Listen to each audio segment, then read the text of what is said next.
வணக்கம், welcome to healthy cook. நம்ம இன்னைக்கு ராகி மாவை வச்சு கொழுக்கட்டை எப்படி செய்யறதுன்னு பார்க்கலாம் வாங்க.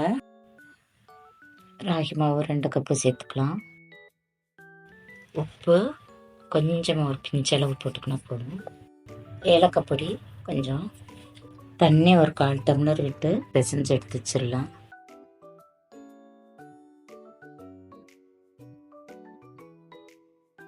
மாவு ரெடி ஆயிடுச்சு. இது அப்படியே இருக்கட்டும். இப்போ ஸ்டப்பிங் உள்ளே வைக்கிறதுக்கு ரெடி பண்ணிக்கலாம். நிலக்கடலை 1 கப்பு எடுத்து வச்சுருக்குறோம். வறுக்காம தான் பச்சையாக வச்சுருக்கோம். இதை 2 ஒன்றுமா மிக்சியில் போட்டு அடிச்சுக்கலாம். இப்போ சட்டி சூடாயிடுச்சு. 2 ஸ்பூன் அளவு நெய் விட்டுக்கலாம். இப்போ துருவி வச்சு தேங்காய் சேர்த்துக்கலாம். பெரட்டி விட்டு அழுக விடாம கொஞ்சம் லேசாக வதக்கி எடுக்கணும். லேசாக வதங்கிருச்சு.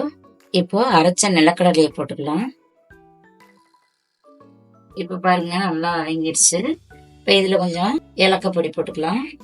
வெல்லம் 1 கப்பு போட்டுக்கலாம். இப்போ இந்த ஸ்டப்பிங் வைக்கிறதுக்கு தேங்காய் பூவோட சேர்ந்து வெல்லம்லாம் போட்டு நல்லா வதங்கும் போது கெடாம இருக்கும். இப்போ பாருங்க, ஸ்டப்பிங் ரெடி ஆயிடுச்சு. நல்லா நம்ம போட்ட வெல்லம்லாம் கரைஞ்சி இந்த தேங்காய் பூ நிலக்கடலையோட சேர்ந்து வதங்கி வந்துடுச்சு. இனி ஸ்டவ் ஆஃப் பண்ணிக்கலாம்.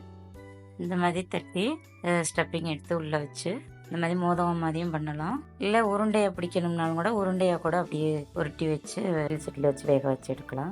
அரிசி மாவுலையும் இதே மாதிரி செய்யலாம். நான் ராகி மாவில் செஞ்சுருக்கிறேன். இப்போ மோதகம் பிடிச்சி வச்சாச்சு. இனி இட்லி சட்டியில் தண்ணி கொஞ்சம் ஊற்றி வேக வச்சிடலாம். இப்போ குக்கரில் 1 டம்ளர் தண்ணி விட்டுக்கலாம். அது மேலே இட்லி தட்டை எடுத்து வச்சு எண்ணெய் இருந்தால் எண்ணெய் தடவிக்கிறங்க, இல்லைன்னா நெய் இருந்தால் நெய்யை தடவி அது மேலே மோதகத்தை எடுத்து வச்சுக்கலாம். இப்போ இதை மூடி வச்சு ஒரு 10 நிமிஷம் வேக வச்சு எடுத்துடலாம். இப்போ பாருங்கள், நல்லா ரெடி ஆயிடுச்சு. எடுத்து வச்சிடலாம். இப்போ பாருங்கள், மோதகம் ரெடி ஆயிடுச்சு.